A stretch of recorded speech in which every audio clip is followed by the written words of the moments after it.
My son once told me that legacy was just an excuse old people used to keep things they didn't need. He said it casually, over coffee. While sitting in the kitchen, I built with my own 2 hands. I remember I laughed, like it didn't sting, but something inside me folded. I didn't realize then that what he really meant was, your life doesn't matter anymore. Your work, your memories, your name, none of it matters unless we say it does. And I didn't fight back. Not then, but I remember. I remember everything. When the leaves start to turn gold in Bangor, Maine, most people look forward to cider and quiet drives through Acadia. For me, it's the time when the apple trees in my backfield grow heavy and sweet. Trees my father planted after World War X and my late husband, Gerald, pruned every fall until the cancer took him. I never stopped tending them, not even after my knees started to stiffen and my fingers cracked in the cold. That orchard is small, just 16 trees, but it's the last living piece of the O'Connell name. I used to think it'd be passed down, that someone would care, that someone, I believed, was my son Derek. He hadn't been home in 6 years. Boston had taken him, first with a tech job, then a woman named Marla, who dressed like every day was a photo shoot. When he called out of the blue in early October to say he and Marla were driving up, I didn't ask why. I just said yes. He arrived on a Thursday morning, just before the frost set in. I saw their car come up the gravel road, raising a swirl of dust like a memory. Derek stepped out first, tall, sharp-jawed, wearing the same smirk he'd had since age 16. Marla followed, all black blazer and perfect boots, not a hair out of place. But it wasn't the way she looked that struck me. It was her eyes. They scanned the house like an appraiser, like she was calculating something. "Mom," Derek said as he hugged me, "place looks exactly the same." "Well, I still live here, don't I?" I smiled, though something in my gut shifted. We had lunch at the kitchen table, just the 3 of us. I made my old chicken salad, the one Derek used to love as a boy, but he only picked at it. Marla barely touched hers. She kept glancing at her phone like she had somewhere more important to be. But when she finally looked up, she said the words that would start it all. "We want to bring the mill back, Margaret," she said. "The sawmill?" I blinked. "O'Connell Timber?" Derek jumped in. "We found the property in East Millinocket, the original site. It's up for sale at a fraction of its value because it's shut down. We could revive it, make it green certified, get investors, honor Grandpa Joe's name." I felt my chest rise. "That land's been empty since 1987. "Exactly," he said. "It's time to reclaim it." It wasn't just a business proposal. It felt like a homecoming. For years, I'd kept the old company ledgers, the framed black and white photo of Joe O'Connell standing proud in front of the log pile. Maybe, just maybe, my son had come home to do something right. But then came the number. "We need $350,000 to secure the land, the permits, the startup process," Marla said, "and we need it soon, before another buyer steps in." I went quiet. That was the full amount I'd gotten when I sold the back 40 acres of our orchard last year. It was supposed to be for medical bills if I ever needed long-term care. My safety net, my only savings. Derek must have seen the hesitation in my face, because he reached across the table and took my hand. "Mom," he said, "this is a chance to keep our family name alive. I don't ask you for much, but I'm asking now." I didn't say yes, not right away. But the seed was planted. That night, I sat out on the porch, the cold seeping into my knees as I listened to the wind move through the orchard. I thought of my husband, of how he used to say legacy is just love written in land. I thought of Derek as a boy helping Gerald pile apples into bushels with sticky hands.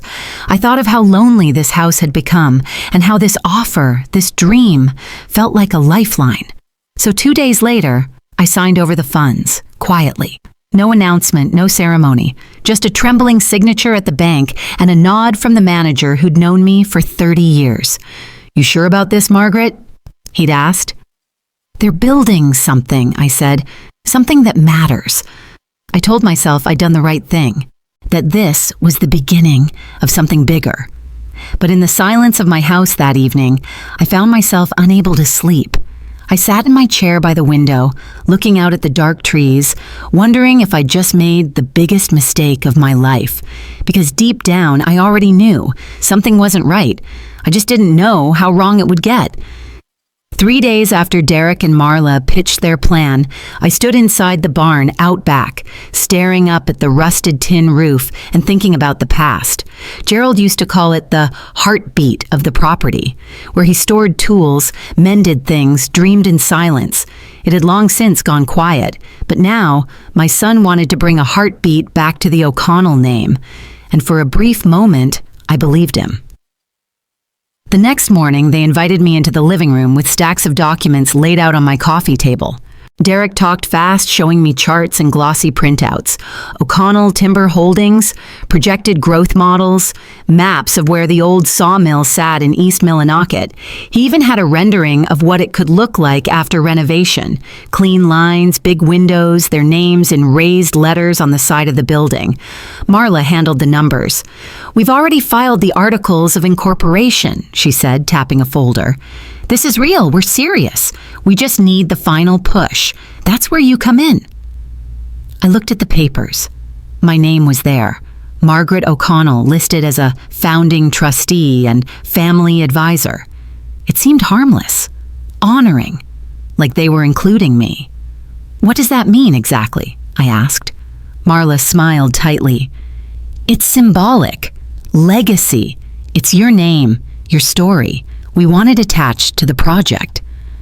I nodded slowly, feeling something strange stir in my stomach, but I said nothing.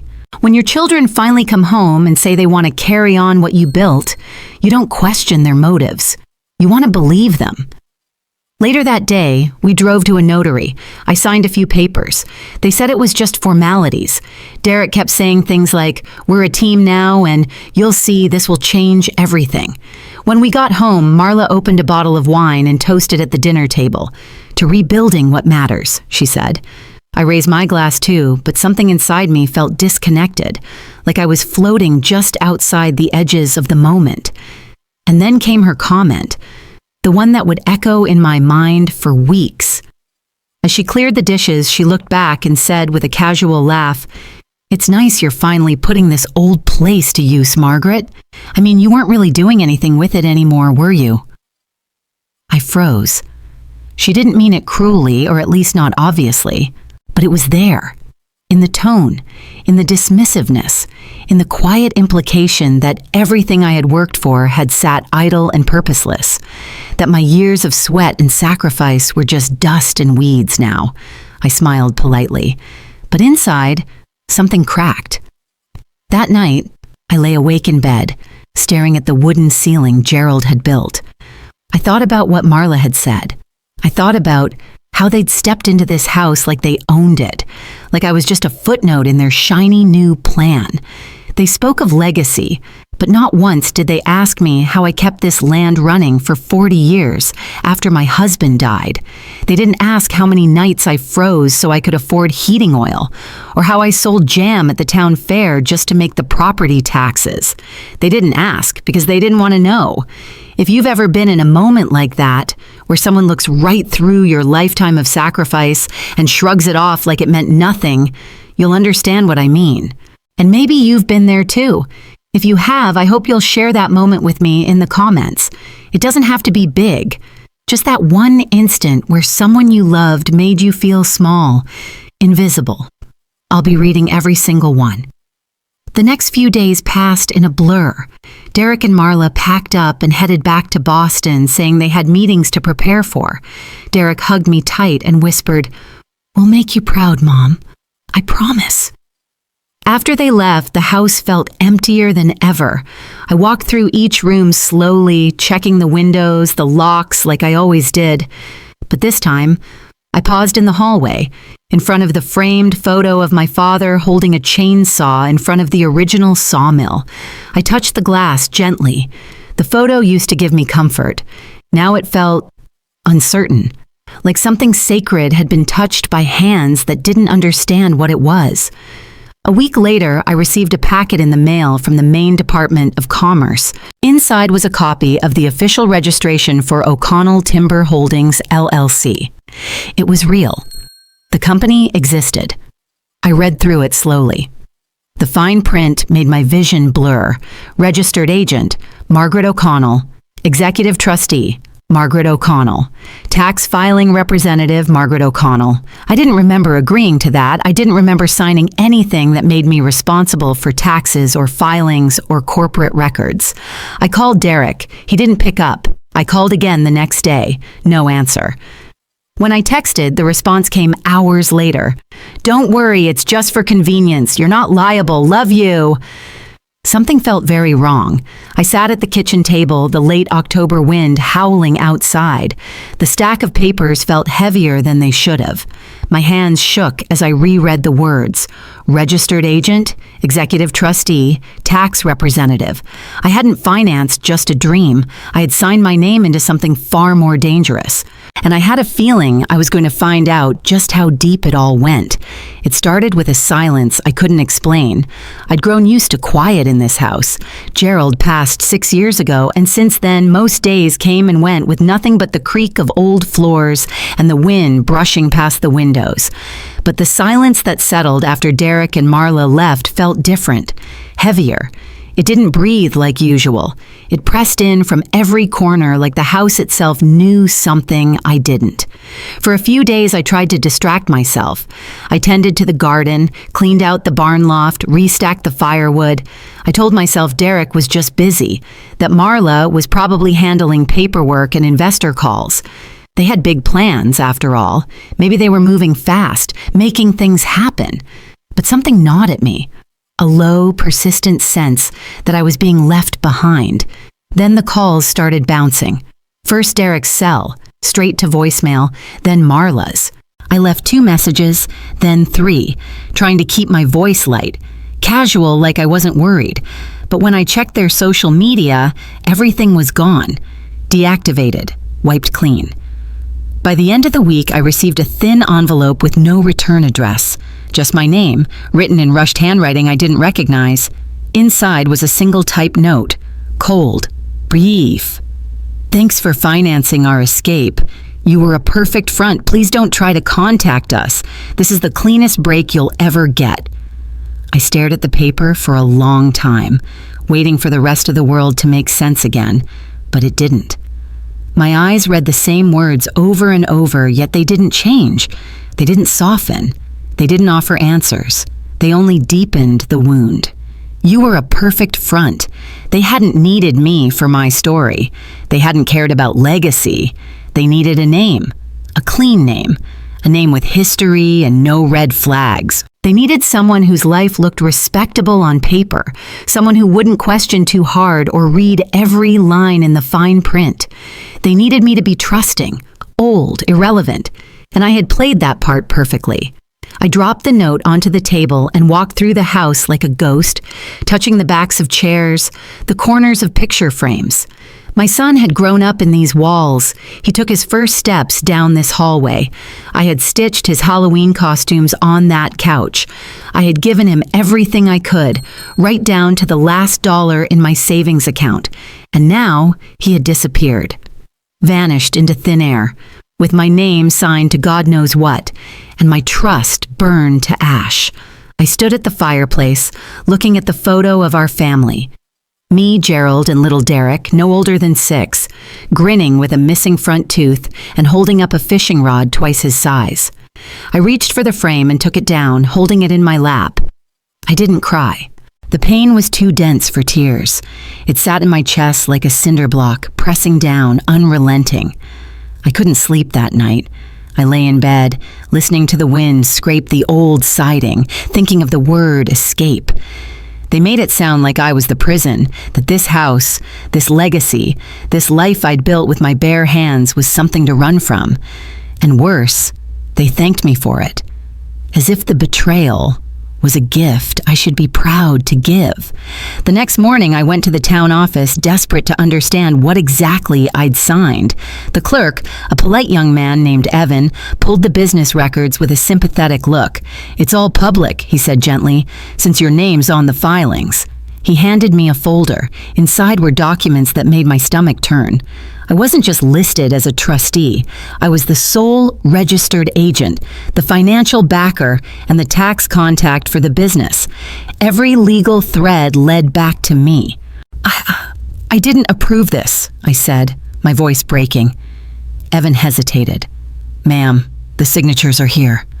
I looked down and saw my name, scribbled and trembling, but mine. That night, I pulled out my old banker's box from the closet, the one with every receipt, every deed, every document from the past 40 years. I spread them across the table. I wanted to believe I'd find a mistake, a loophole, some hint that this wasn't real. But deep down, I knew. I had signed, I had trusted, and they had used that trust like a knife. Days passed. I barely ate. I didn't call anyone. The shame was loud in my ears. I kept replaying the dinners, the laughter, the wine glasses clinking, Marla's voice calling me Mom like it meant something. The way Derek squeezed my shoulder and said, "You're going to be proud." He was right about one thing. I was proud, but not of them. I was proud of the woman I had been before they came, before I believed that being needed was the same as being loved. That woman was gone now. In her place was someone hollow, someone staring out at an orchard where the apples had dropped and rotted in the grass, unpicked. And in that silence, a quiet question rose in my chest. What's left when your own child writes you off like a tax loss? I didn't know the answer yet, but I knew this wasn't over, not by a long shot. It was the second Tuesday in November when the letter came. I'd stopped checking the mailbox daily, too tired to care. But that morning, the wind had knocked over the metal lid and scattered leaves were piling inside. I pulled out a handful of junk mail and one thin white envelope with no return address. The postmark read New Hampshire. Inside was a notice from the IRS. A company I was supposedly representing, O'Connell Timber Holdings, LLC, had failed to file required tax documents for its first fiscal quarter, and as the registered agent and financial contact, I was now the one they were coming after. Penalties, fines, possible audits. The words jumped off the page like fire. I dropped the paper on the kitchen table, my hands trembling. For a moment, I couldn't breathe. It was like I was trapped underwater, and someone had just placed a cinder block on my chest. This wasn't just about betrayal anymore. This was about survival. I spent the next hour calling every number I had. Derek's old work, a college friend of his, even Marla's sister, whose contact I'd found years ago in a Christmas card envelope. All of them were disconnected or unwilling to help. No one knew where they'd gone. No one cared to look. That afternoon, I walked 3 miles to the legal aid office in town.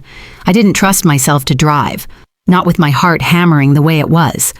I remember standing in that small, fluorescent-lit lobby, clutching a manila folder full of papers I barely understood. My knees ached. My throat was dry. But I waited. Her name was Sarah Kingsley, a young lawyer no older than Derek, with sharp eyes and a soft voice. She read through everything in silence. Then she looked up and asked, "Did you read the documents before signing them?" "No," I whispered. "I trusted them."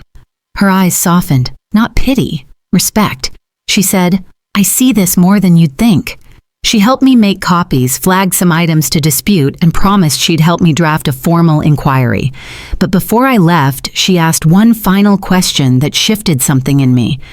"Margaret, if I may, what do you want to happen next?" I froze. What did I want? For weeks, I'd been reacting, surviving, grasping at explanations, trying to understand how my own son could leave me drowning. But now someone was asking what I wanted. For the first time, I realized I had no answer. I walked home that evening just as the sun dipped behind the trees. The shadows stretched long across the empty orchard. The air smelled like wood smoke and old memories. And as I reached the porch steps, I remembered something Gerald once told me. When people show you who they are, believe them, but don't ever let it erase who you are. That night, I lit a fire in the fireplace and sat down at the kitchen table. I pulled out a notebook and wrote a single sentence at the top of the page. What do I want now? I stared at it a long time. I didn't want revenge. Not the loud kind, not the kind that scorches the earth just to feel heat. I didn't want to ruin them. I wanted to rebuild me. I wanted to know that I still had value, that my life wasn't just a footnote in someone else's scheme. I flipped the page and wrote again. I want my name back. I want my house safe. I want peace when I sleep.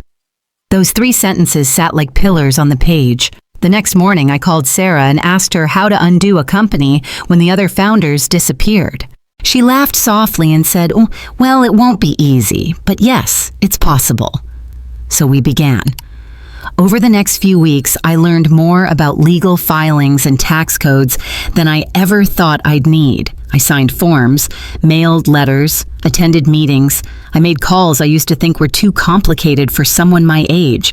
But every time I felt like giving up, I remembered that letter. You were a perfect front. And I kept going. One night, while sorting through another stack of documents, I found an old photo tucked into my desk drawer. It was Gerald holding baby Derek in front of the very first apple tree we planted together. I touched the edges of the picture and I didn't cry this time. I felt calm, rooted. The pain hadn't left, but something new was growing next to it. Resolve. You see, people think a revenge story has to be loud, explosive. But sometimes the strongest revenge is simply reclaiming what they tried to erase, without ever shouting a word. I wasn't erasing them from my life. I was erasing their hold on it. And for the first time since the whole nightmare began, I slept with the window open. The air was cold, but it smelled like freedom. By Thanksgiving, I had cleared out the front bedroom, sold the antique armoire I never really liked, and turned the space into a quiet office. Just a desk, a filing cabinet, and the old typewriter Gerald gave me on our 10th anniversary. The place where I used to fold laundry became my fortress of reclamation. There was no announcement, no dramatic speech. I just began again. Sarah, the lawyer, helped me file a motion to dissolve O'Connell Timber Holdings under Maine law, citing abandonment by the other partners and fraud in execution. I had to sign 7 different affidavits and sit through 2 phone hearings with state officials who asked if I was mentally competent during the time of the business filings. Do I sound like I'm not? I asked, voice steady. No, ma'am, one replied. You sound sharper than most. It made me smile. I also changed the locks. I didn't tell anyone. I just did it. The locksmith didn't ask questions. He was a local boy, maybe 35. And when I handed him the old brass keys afterward, I said, "Don't make copies. I want to be the only one who ever holds this door again." He nodded once. Understood. I started going on walks again, down the old river trail, to the farmer's market on Saturdays. I bought myself honey and fresh bread and spoke to the vendors with the confidence of someone who no longer needed to explain why she was alone. Because I wasn't. Not in the way I used to be. I spent time in the orchard too. I raked up the fallen apples, pruned the branches, and fertilized the roots. For years, I'd left them mostly untouched, thinking it was Gerald's domain. But now, I found comfort in the rhythm of tending them. Quiet work, honest work. I didn't do it for legacy anymore. I did it for me. One morning, I found a box on my porch. No name, no note, just a cardboard box taped shut. Inside was a stack of paperwork from a bank in New Hampshire. Mortgage files, loan applications, all signed by Derek and Marla. The documents were damning. They had used my property as collateral. They hadn't just stolen money. They had gambled my home. That night, I sat at the kitchen table and read every page. It didn't hurt the way it used to. I didn't shake. I didn't cry. I just highlighted every signature, every date, every falsehood. I made copies. I took notes, and I placed the originals into a fireproof lockbox. That box sits under my bed now, not because I plan to use it in court, but because if the day comes that someone tries to erase me again, I'll be ready. And this time, I won't flinch. You see, it wasn't just about the house anymore, or the money, or the shame. It was about remembering who I was before I let people convince me I was disposable. And slowly, I remembered. I remembered how I held this family together after Gerald died, how I cooked and cleaned and paid bills and ran this property through snowstorms and springs and tax seasons. I remembered that I wasn't just someone's mother or widow or target. I was a woman who built something with her hands and heart, and I was still standing. One evening, I got a letter in the mail, a formal notice from the Secretary of State. The business dissolution had been approved. O'Connell Timber Holdings was no more. My name was officially unlinked. My shoulders dropped, not in defeat, but in relief. That same night, I made myself a small dinner, chicken and carrots and rosemary potatoes, and set the table for one without sadness.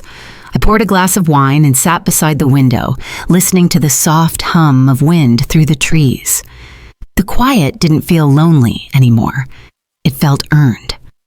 Across the room, on the mantel, sat the family photo I once couldn't bear to look at. I had put it back, not to cling to what was, but to remind myself of the woman I had always been. I didn't post about it online. I didn't call anyone. I just wrote the date in my journal, December 3rd, the day I came back to myself, not as someone's mother, not as someone's victim, but as Margaret O'Connell, daughter of Joe, widow of Gerald, and sole protector of the life I built with my own 2 hands. I didn't plan on seeing them again. Honestly, I thought I never would. After the business was dissolved and the paperwork filed, I assumed Derek and Marla would continue living in whatever version of freedom they'd built. They'd cut ties. I'd built a new wall. It should have ended there.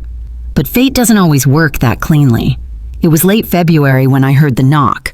Not the front door. No one uses that in Maine. It was the mudroom entrance, soft but steady.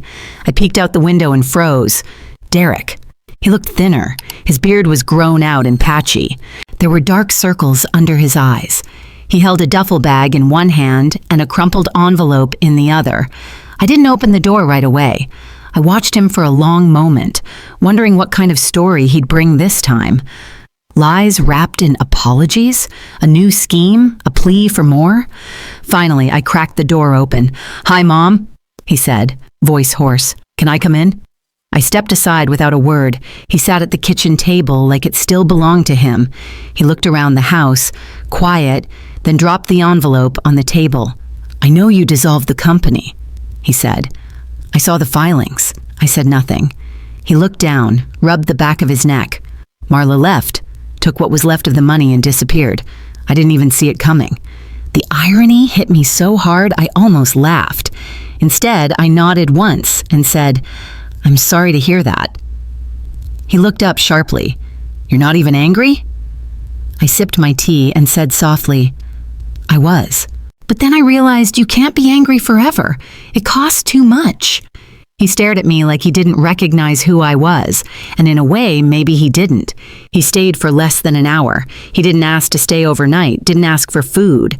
Maybe he could feel it, that this house no longer held space for him the way it once did, that the woman who raised him had shifted, not out of bitterness, but out of necessity.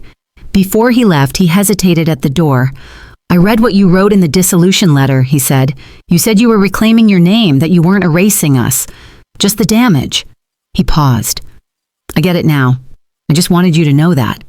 I nodded. "Good." And just like that, he left. I stood by the window as he walked down the gravel drive. The snow was still patchy on the grass. He didn't turn back, and I didn't need him to. That night, I pulled out my journal and wrote, February 22nd. My son returned, not to fix what was broken, just to acknowledge that it was, and that was enough. I think there's something powerful in that, when the person who hurt you doesn't grovel or beg, but simply admits you were never the fool they thought you were, that you saw it, lived through it, and still stood taller than before. And maybe that's why I'm sharing this now, because I know I'm not alone in this. I know there are women out there, maybe you, reading this, who gave everything for someone and were left with silence, who raised kids, held marriages, built homes, and then watched them treat it all like background noise. And if that's you, I want you to know something. You're not invisible. Not to me, not to the world, and not to the version of you that's still waiting to rise up and take her name back. If you've ever had a moment where someone finally saw your worth, after pretending it didn't exist, leave a comment. Let it out. You never know who might need to read it and realize they're not alone either. I'll be reading them. Weeks passed after Derek's visit. He didn't come back. I didn't expect him to. But something interesting happened. A man from the local historical society called me, said they were hosting an event about women landowners in the region, and someone had nominated me to speak. He said my story had circulated in whispers, how I held on to the land, how I dissolved a crooked business alone, how I kept the orchard running. I laughed. Who nominated me? He paused. It was anonymous, but someone who clearly respects you. I didn't ask again. Instead, I agreed to speak. Just 15 minutes, nothing flashy, just me, sharing how I stayed when everything else left. The night of the event, the small town hall was packed, not just women my age, but younger ones too. They asked questions, took notes, nodded along. I saw something in their eyes that startled me. Recognition, respect. One girl, maybe 19, walked up after and said, "I hope I'm like you someday." Strong without needing to shout. I smiled gently and told her, "You already are. You just haven't had your season yet." That night, as I drove home under the stars, I realized something. Derek didn't give me closure. I gave it to myself, and in doing so, I became something more than a mother, more than a widow, more than a woman with a wounded past. I became a woman who could not be erased. It started with a bank notification I wasn't supposed to receive. I had signed up for account monitoring alerts months ago, mostly to keep track of any unusual activity tied to my name. Ever since the fiasco with Derek and Marla, I'd been cautious, meticulous really, the kind of woman who checks her locks twice and keeps photocopies in triplicate. So when I got a text from First Berkshire Regional reading, "Account ending in 0389, withdrawal attempt declined, signature mismatch," my blood ran cold. That account had been dormant since Gerald passed. It was from an old line of credit he used for agricultural equipment, and I'd never closed it, just paid it off and left it sitting. Quiet, untouched, until now. I called the bank immediately. The clerk on the phone, a kind young man named Josh, confirmed that someone had tried to access the account in person, using outdated documents and claiming to be a legal heir to the estate. Was the name Derek O'Connell? I asked, already knowing the answer. There was a pause. "I'm not supposed to confirm, ma'am." "You just did," I said softly. "Thank you." I hung up and sat still for a long time. Not angry, not afraid, just disappointed. I had given him a chance. Not to come back home, he'd lost that right, but to walk forward with whatever dignity he had left. And now he'd tried to get one last piece of what wasn't his. I could have marched into the bank, filed a report, slammed him with attempted fraud charges. But instead, I just waited. Because here's the thing about silence. People think it's weakness, but silence is patient. And patience has teeth. A week later, I received a letter from a private investigator named Colleen Reese. She introduced herself as someone working on behalf of a concerned third party who had noticed suspicious real estate maneuvers involving properties tied to the O'Connell name. She asked if I was willing to speak. I invited her to tea. Colleen arrived wearing a gray wool coat and sharp eyes. The kind of woman who'd seen every dirty trick in the book and knew how to write her own if needed. Over chamomile and ginger snaps, she laid out what she'd uncovered. Apparently, Derek had tried to leverage another property, my late cousin's cabin in Vermont, which I'd inherited through Gerald's side, as collateral in a side investment he and Marla once attempted. The deal never went through, but the paper trail was murky. Too murky. "I believe your name is still being floated around in financial circles," Colleen said, "and that puts you at risk." I didn't flinch. Can you help make it stop?" She smiled. "That's why I came." With her help, we filed a formal inquiry into every legal entity Derek had opened in the last 5 years that was tied, even loosely, to my name or address. It triggered a quiet audit from the Secretary of State's office. Nothing flashy, no headlines, just a growing spotlight in places Derek never expected anyone to look. I didn't tell him. I didn't need to. I knew how this worked now. You didn't need to burn the house down. You just turned off the water and waited for the pipes to freeze. By early April, Colleen sent me a brief message. "He's been flagged. Lines of credit closed. 2 business filings rejected. 1 property sale frozen. You're clear." I stood at the edge of the orchard that morning, just as the first pink blossoms bloomed on the old trees. I closed my eyes and took a long breath. The air smelled like beginnings, and they thought I was a paper shield. But I've always been the root under the ground, the one they didn't see, but the one holding the entire weight above. Funny how long it takes people to realize you were never as soft as they assumed. I didn't celebrate.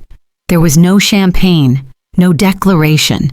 I just took out the old chair Gerald used to sit in, placed it on the porch, and let the spring light settle on my skin. The land was mine. My name was clean. My silence had done its job. And now I could breathe. It happened quietly, just the way I liked things these days. One morning, I was trimming dead branches from the lilac bushes when my phone buzzed with a voicemail from Sarah, my lawyer. She sounded more curious than concerned. "Margaret, I thought you might want to know. There's been a civil suit filed against your son. Fraud. 3 plaintiffs. And your name came up as the former registered agent." I blinked, not in fear, in something closer to inevitability. Derek had finally reached the edge of the cliff he'd been sprinting toward for years, and now gravity was doing its job. There was no need for me to push. He jumped with both feet. Sarah assured me I wasn't liable. All prior connections had been severed properly, but she sent me the docket number anyway. I looked it up that night, reading the cold legal language with a strange sort of calm. Apparently, Derek had used fake financials to secure private investment for a timber startup he launched in Vermont. The same story, the same lies, but this time there were receipts and 3 angry investors who wanted blood. The lawsuit was brutal. Asset freezes, account holds, depositions, and no one came to save him. I didn't cheer. I didn't share it with neighbors. I just sat at my kitchen table with a cup of tea, reading paragraph after paragraph of his own undoing, and thought to myself, so this is what justice looks like when you stop chasing it and start becoming it. Weeks passed. I kept to my routine. Colleen checked in now and then with small updates. Derek was forced to file a response without legal counsel. He claimed hardship, claimed he was misled, but the paper trail said otherwise. Eventually, he filed for bankruptcy. That detail should have made me feel something. Pity, maybe. Triumph. Relief. Instead, I just exhaled, because the truth is, the moment I stopped trying to fix him was the moment I stopped needing anything from him. Around that time, I was asked to appear on a local podcast, Women of Resilience in New England. A friend from the town library had recommended me. I almost declined, thinking I had nothing polished enough to say. But then I remembered what Gerald always told me.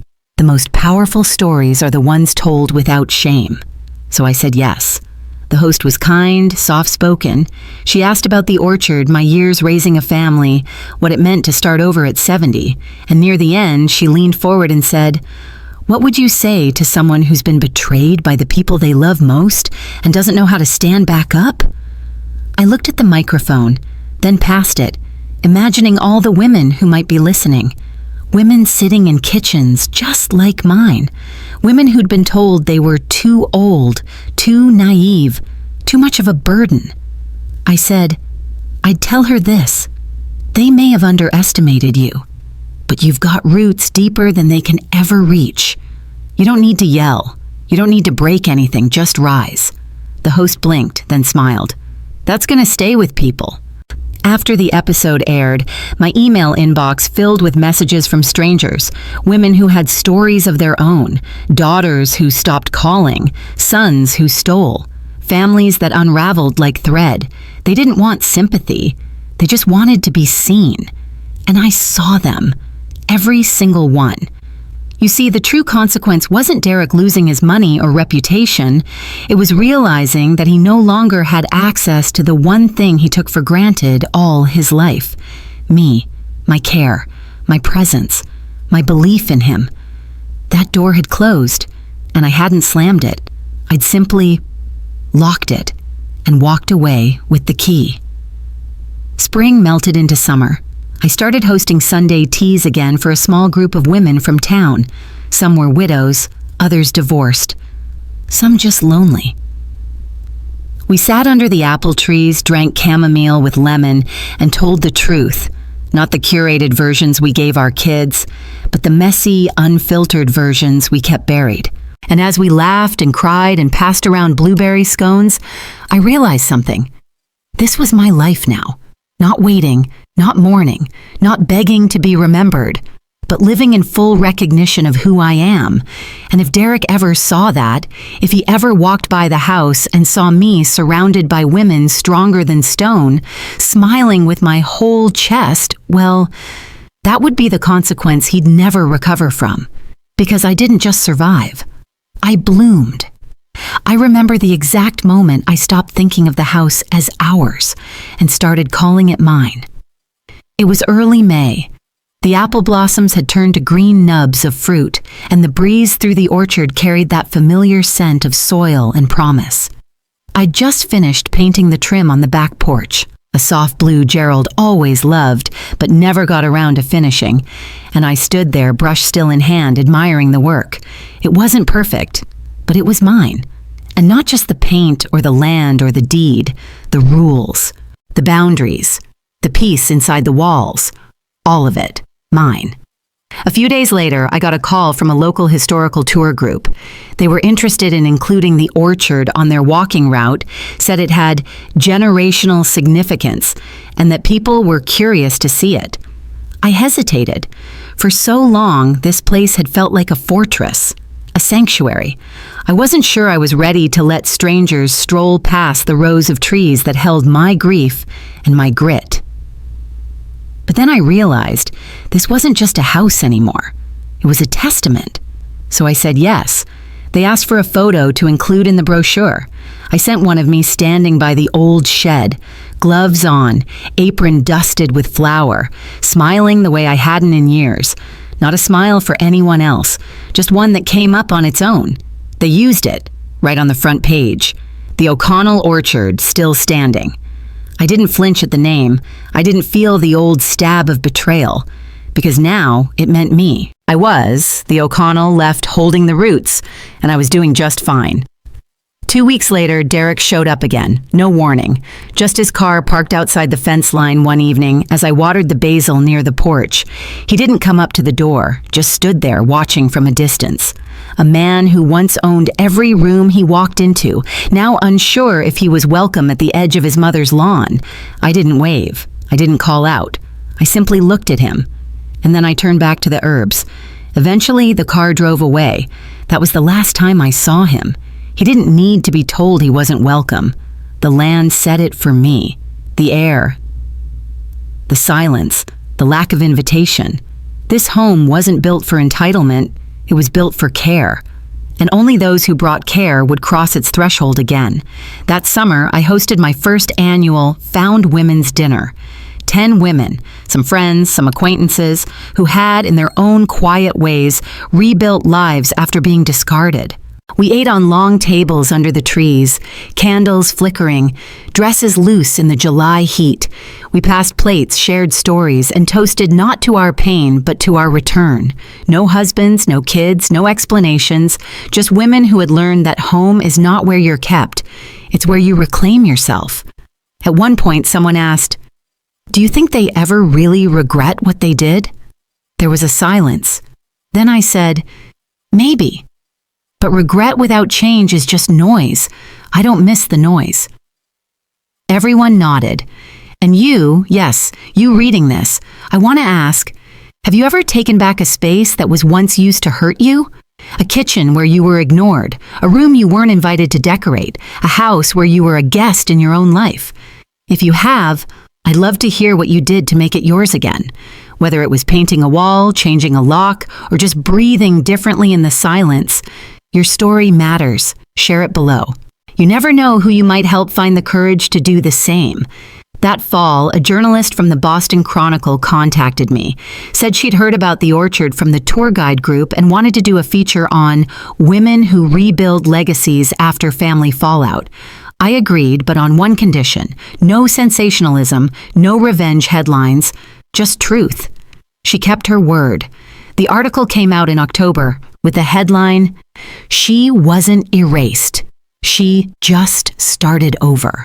It went viral in quiet corners of the internet, widow forums, estranged parent groups, women forwarding it to their sisters at midnight. One email simply said, "Thank you for proving we don't have to disappear just because they stop seeing us." That one I printed and taped to the fridge, because this was my home now. Not a monument to pain, not a museum to grief, but a living, breathing space governed by the only law that mattered anymore. I decide who gets in, and I choose peace. It was a Wednesday when the letter arrived. Not a call, not a knock, a real letter. Postmarked from a rehab center in upstate New York. I knew it was from him before I even opened the envelope. The handwriting was still the same, a little shaky now, older. Inside, a single page, no fluff. "Mom, I don't know where to begin. I don't even know if you want to read this, but I'm in treatment. I've been here 6 weeks. They say making amends is part of healing. I don't expect forgiveness. I just wanted you to know I finally see it now. You were the only person who never turned away from me until I gave you no choice. I hope you're well. I hope your garden's still thriving. Derek." I stared at it for a long time. Not in pain, not in anger, just stillness. The kind of stillness that comes after a long storm when you finally realize the clouds aren't coming back. I didn't write back, not out of spite, but because I wasn't the same woman he once wrote to. The one who used to wait for calls, the one who jumped at scraps of remorse. I wasn't waiting anymore. But that didn't mean I didn't care. It meant I had changed. Weeks passed. Then another letter came. This one from someone I didn't recognize. A young woman named Emily, apparently Derek's counselor. She wrote, "Ms. O'Connell, your son has mentioned you several times during sessions. His progress has been slow but sincere. He's expressed deep regret over the events involving your home and finances. He said losing your trust was the wake-up call he ignored too long. If and when you're open to a mediated conversation, we would be honored to facilitate. No pressure, just a possibility." I sat with that letter even longer. A part of me, a deep, quiet part, felt something shift. Not open exactly, but loosen, like a locked window that creaked ever so slightly in the wind. I didn't call, I didn't write, but I planted a new tree, a red Haven peach sapling, right near the east gate where the wildflowers grow, a spot Gerald always said could use color. That was my reply, for now. Late that summer, I started teaching baking classes at the town library. Not for money, just because the younger women asked, and I had time. Every Thursday afternoon, we gathered around the wide table in the community room.